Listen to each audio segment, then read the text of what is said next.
Hemos tenido por orden del Señor que aprovechar los acontecimientos actuales para hablar, ¿verdad?, sobre el cumplimiento de la palabra profética. Pero lo hicimos dejando por mitad un tema que habíamos iniciado y que hoy me propongo dar una segunda parte. En la primera parte la dividimos en dos en nuestro canal. Los que la quieran ver pueden verla, y o los que no estuvieron ese día pueden escuchar esa palabra allí. Y esta segunda parte pues también la vamos a dividir en dos. Tratamos de hacerlo lo más resumido posible para que la gente pueda escuchar por lo menos la palabra de Dios y se interese por ella. Hemos estado hablando sobre la iglesia, lo que es la iglesia, la eclesía. Y ustedes recordarán que decíamos que esa palabra eclesía, una palabra griega que el Señor Jesucristo usó, a él no fue que se le ocurrió, él ya tenía eso codificado en su mente y en su corazón cuando le dijo a Pedro: y tú eres Pedro, o sea, Petros, piedra pequeña, y sobre esta roca edificaré mi iglesia. Pero yo quiero, a partir de ahí, que retomemos de nuevo el tema. El versículo 17 dice: entonces le respondió, el 16, respondiendo Simón Pedro dijo, ¿verdad?, contestando a la pregunta que el Señor hizo a ellos: tú eres el Mashiach, tú eres el Cristo, el Hijo del Dios viviente. Tremenda declaración. Una declaración que no podía haber salido del pensamiento ni de la mente de Pedro, sino que fue una revelación. En el verso 17, el Señor le dice: entonces le respondió Jesús, bienaventurado, eres dichoso. Chacho, tú eres dichoso, Simón, hijo de Jonás, porque no te lo reveló carne ni sangre, sino mi Padre que está en los cielos. Entonces, el fundamento de la eclesía está puesto allí. Jesucristo es el fundamento. El apóstol Pablo dijo en una ocasión: porque nadie puede poner otro fundamento que el que está puesto, el cual es, ¿quién? Jesucristo. Entonces, en estos versos encontramos, en los versos que tienen que ver con la declaración de Pedro, encontramos allí algunos elementos de los cuales hablamos ya antes. Primero, encontramos el elemento fundamento, el fundamento.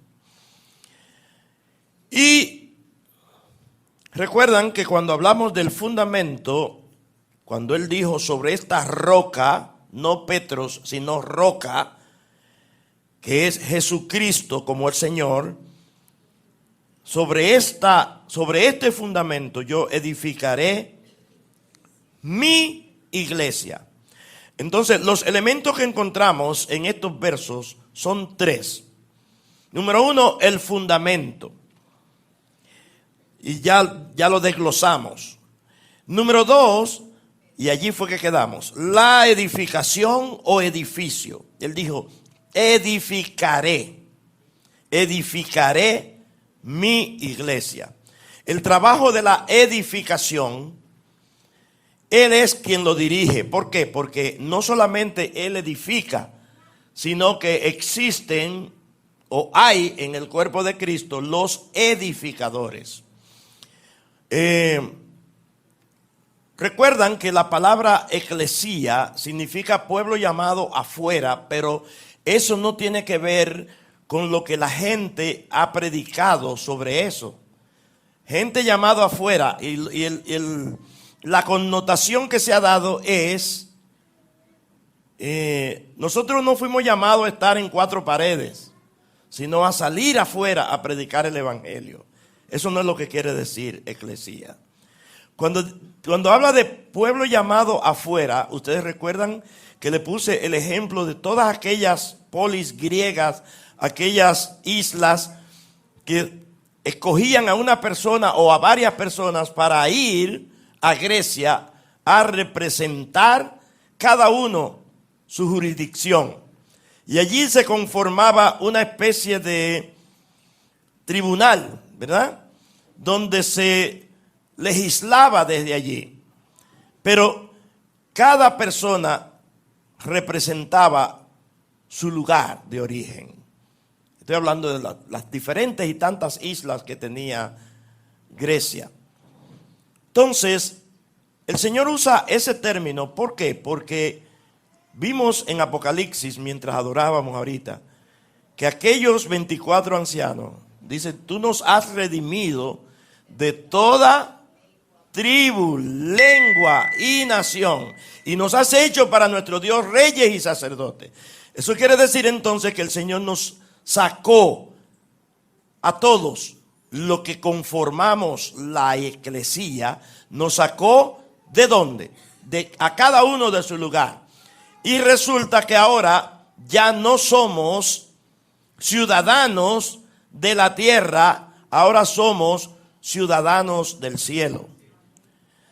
Ahora tenemos una nueva y perfecta ciudadanía. Amén. Entonces, esa es la eclesía. Decía ahorita que no solamente el Señor es quien dirige la edificación, porque Él es el fundamento. Y cuando Él dijo, edificaré mi iglesia, la edificación de la iglesia de Cristo es en base al fundamento. La iglesia de Cristo es cristocéntrica. O sea, nosotros no podemos aceptar ninguna ideología que no venga de Cristo. Por eso es que somos la eclesía. Ahora bien, Él dice en su palabra que para esto, para la edificación del cuerpo de Cristo, Él estableció apóstoles, profetas, evangelistas, pastores y maestros, ¿verdad? A fin de perfeccionar a los santos. Y el término perfeccionar no significa convertirlos en impecables. ¿Hay alguno impecable aquí de nosotros? No. El término perfeccionar significa llevarlos a un grado de madurez donde Cristo sea formado en ellos. Era lo que Cristo quería, formarse en nosotros. Y era lo que el apóstol Pablo también le decía a los Gálatas. Yo me temo que he hecho un trabajo en vano, estoy parafraseando. Me siento como que estoy con dolores de parto, a fin de que Cristo sea formado en ustedes.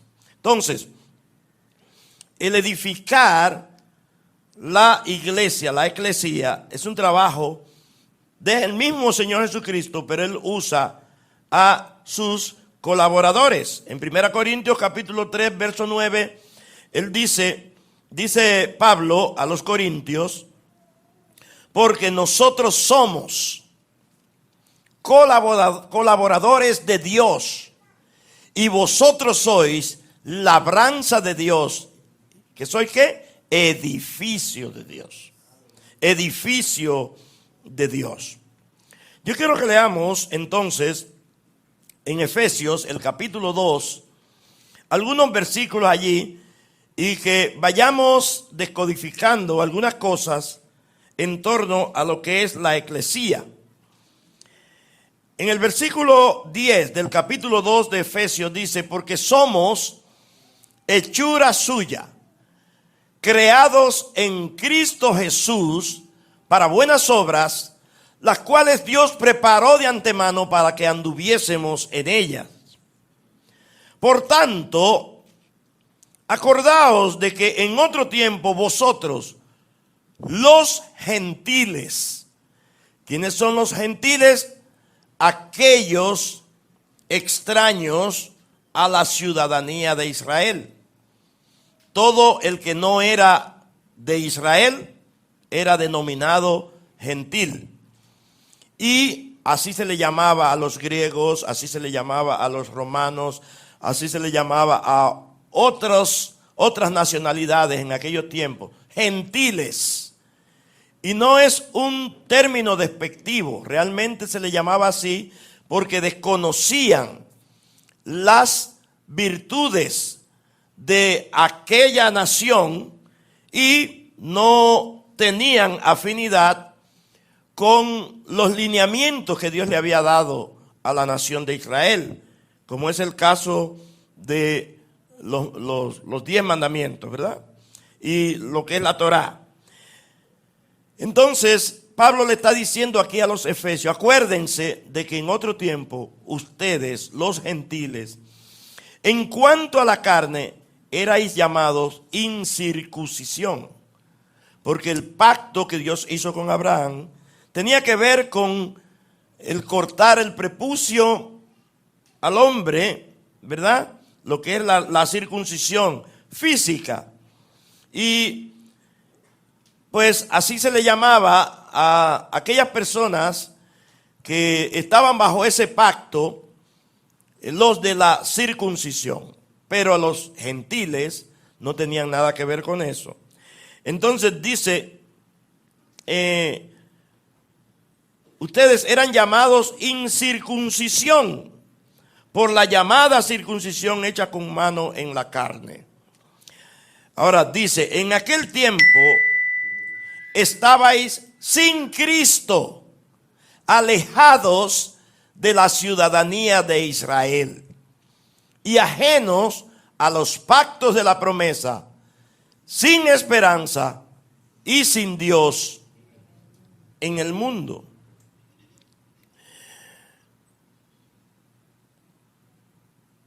Dios había señalado una nación para manifestarse a través de ella, para a través de ella traernos al Mesías, a Cristo.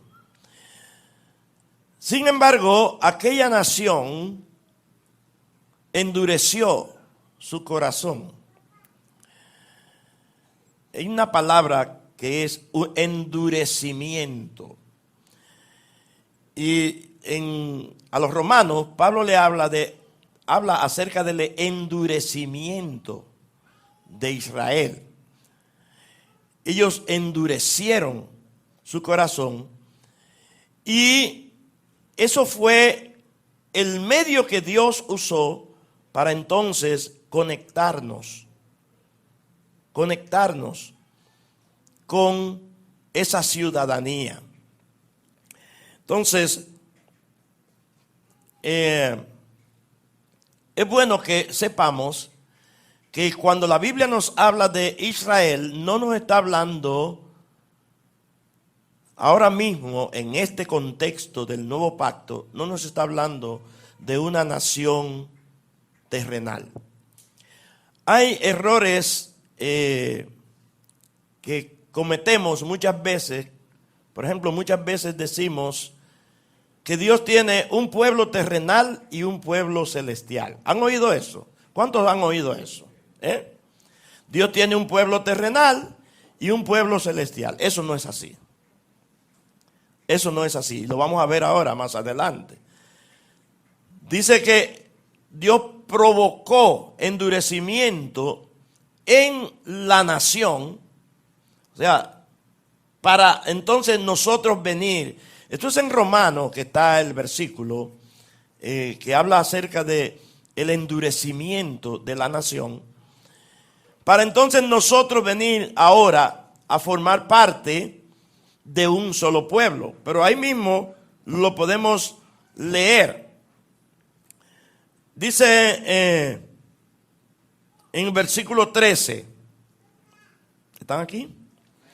Dice, pero ahora en Cristo Jesús, vosotros que en otro tiempo estabais lejos, habéis sido hechos cercanos por la sangre de Cristo. Entonces, sigue diciendo.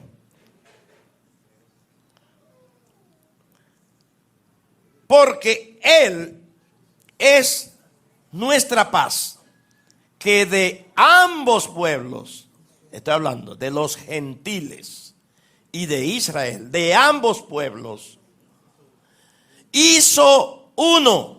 Entonces la pregunta es, ¿cuántos pueblos tiene Dios? Uno.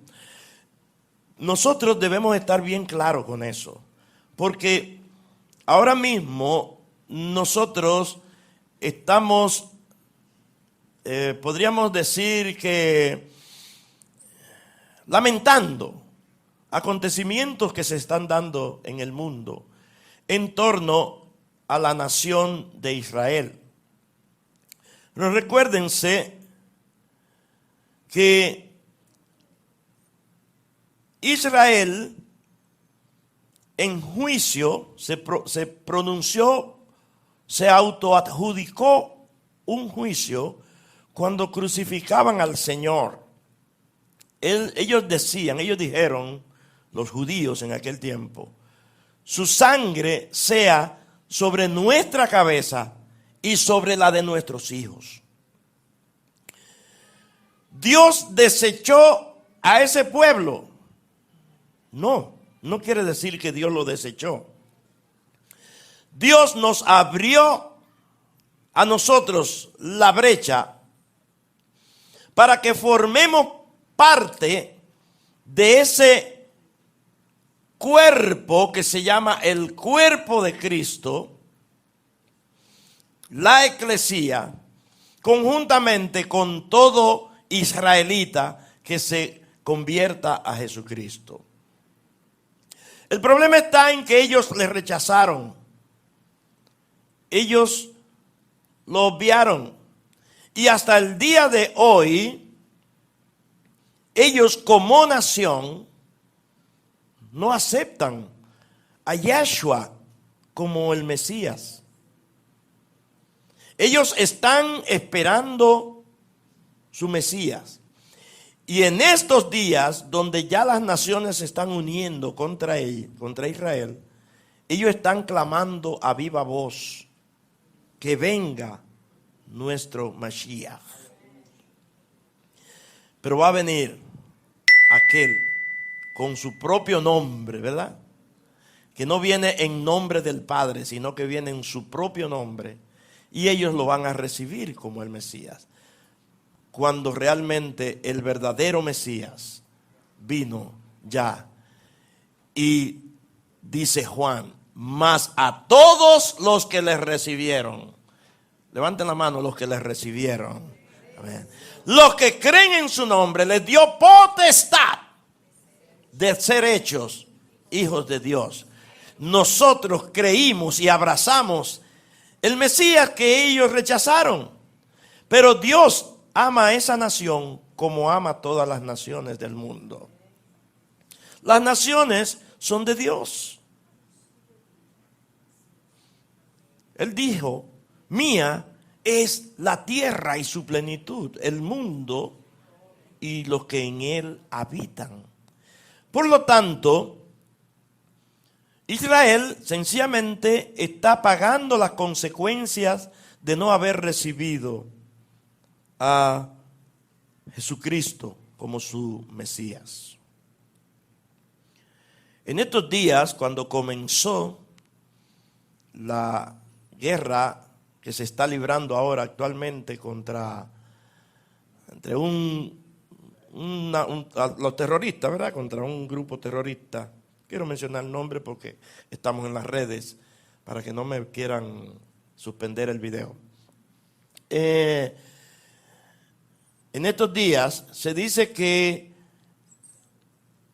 una gran cantidad de personas estaban en el desierto festejando un día solemne, pero ellos lo estaban festejando a la manera del mundo, del sistema.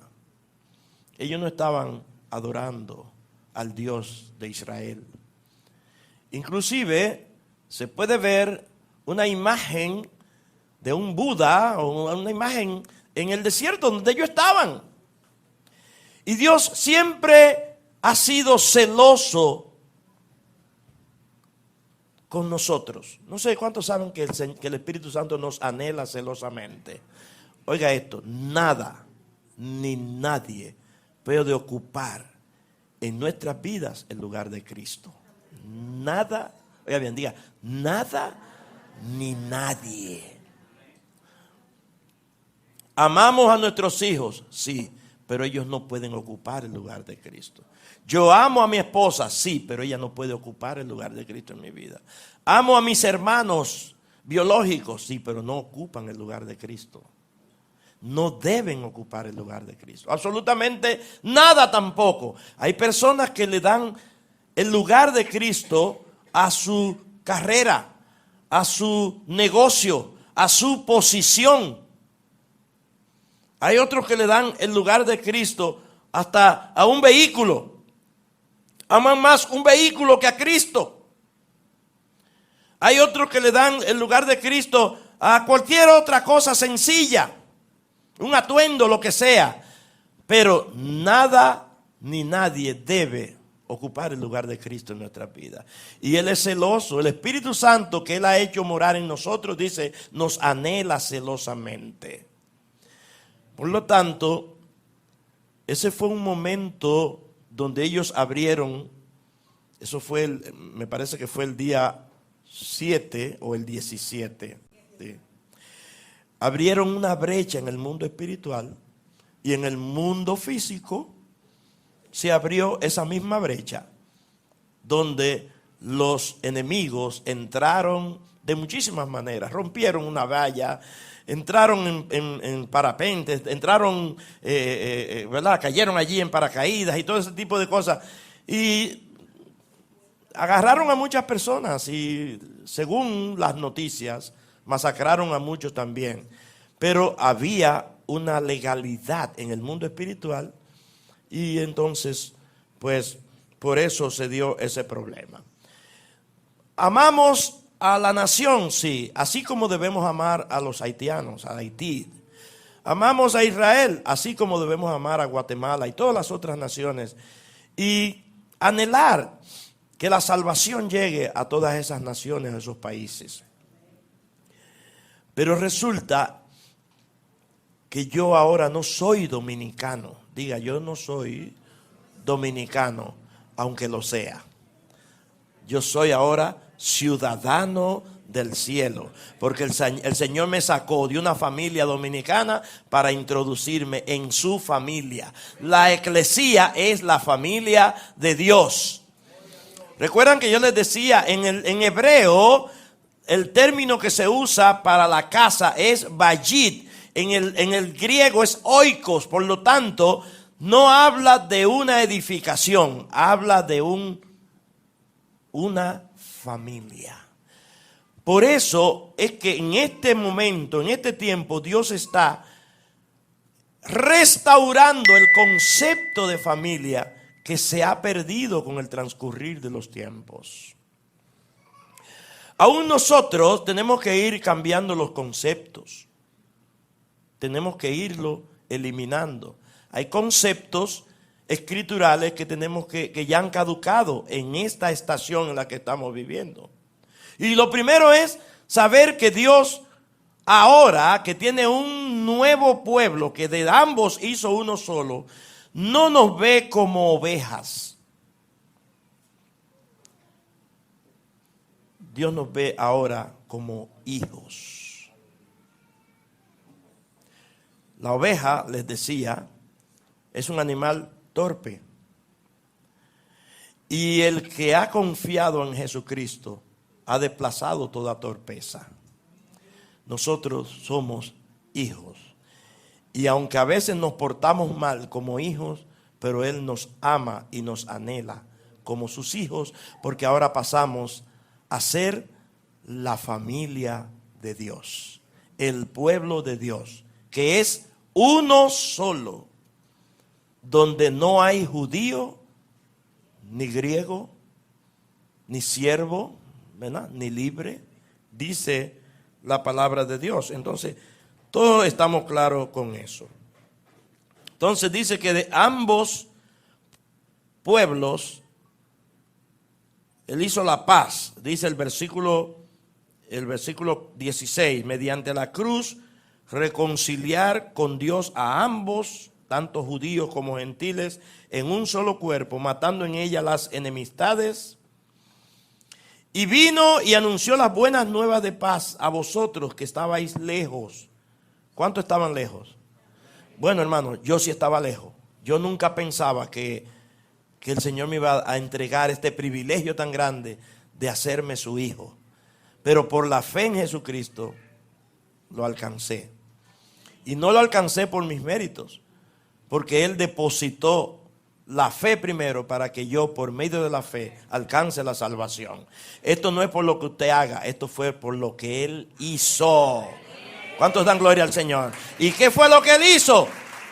Dio su vida por nosotros, ¿verdad? Nos rescató, aleluya. Entonces, dice, anunció las buenas nuevas de paz a los que estaban lejos y a los que estaban cerca. Es decir, esa palabra fue tanto para los que estaban cerca como para los que estaban lejos. Y recuerdan ustedes lo que el Señor le dijo a la Sirofenicia. El Señor le dijo a la Sirofenicia, cuando ella fue pidiendo el milagro, no está bien tomar el pan de los hijos y dárselo a los perrillos. Entonces, en esa condición estábamos nosotros. Éramos vistos como perrillos, mientras ellos eran vistos como hijos. Pero la mujer atrapó inmediatamente por la fe. Dijo, pero los perrillos comen de la ñapa.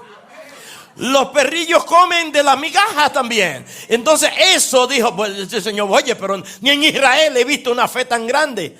Y esto produjo el milagro en la vida de aquella mujer, de la hija, ¿verdad? Entonces, hágase contigo como tú quieres. Y dice que su hija fue sanada en el instante. Porque ella dijo, ok, soy un perrillo, pero yo me como lo que caiga de la mesa, me lo como. Pero entonces resulta que cuando el Señor va a la cruz, ya ahora no hay perrillos. Ahora hay hijos. Que conjuntamente con los hijos fueron unidos en un solo cuerpo, que es el cuerpo de Cristo. Así que no veamos nunca a Israel como el pueblo de Dios y a los creyentes en Jesucristo como el pueblo celestial. Este es el terrenal y este es el celestial. Les voy a decir lo siguiente: el pueblo único es tanto celestial como terrenal. El único pueblo que Él formó es tanto celestial como terrenal. Ese cuerpo tiene gente en el cielo y ese cuerpo tiene gente en la tierra. Todos los redimidos que han muerto, ¿verdad?, las personas que han muerto, que están con el Señor en el cielo, pertenecen a ese cuerpo. Hay una iglesia triunfante y hay una iglesia militante. Entonces, nosotros pertenecemos a la misma, que es una sola, el cuerpo de Cristo. A mí me da mucha pena cómo los hombres inmediatamente comienzan a estratificarse. Ah, no, porque yo soy metodista libre. No, porque yo soy pentecostal. No, yo soy de templo bíblico. Yo soy bautista. Y así entonces hay esa ramificación. Y yo no entiendo por qué hacen uso de esas terminologías. No sé por qué. Porque también hay otros que son muy consagrados y dicen yo soy de Cristo. Había una división en Corintios, ¿verdad? Dice que unos decían yo soy de Pablo, otros yo soy de Cefa, yo soy de Apolo. Y los otros decían yo soy de Cristo. Todito lo que decían, aún hasta lo que decían yo soy de Cristo, estaban divididos. O sea, esto no es un asunto de división, es que Dios es uno. Y es que Cristo es uno y Él ha establecido un solo pueblo. Un solo pueblo. ¿Cuántos pertenecen a ese pueblo? Aleluya.